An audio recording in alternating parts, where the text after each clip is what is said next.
Tai To becomes a zookeeper. Tai To Monkey Adventures. Today I start my adventure as a zookeeper.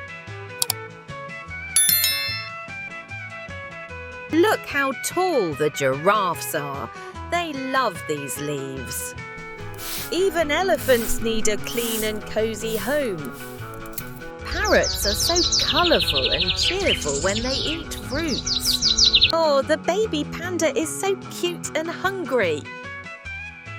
Splish splash, the penguins love bath time. Follow me, friends. Let's discover all the animals together. Being a zookeeper is hard work, but it's so much fun.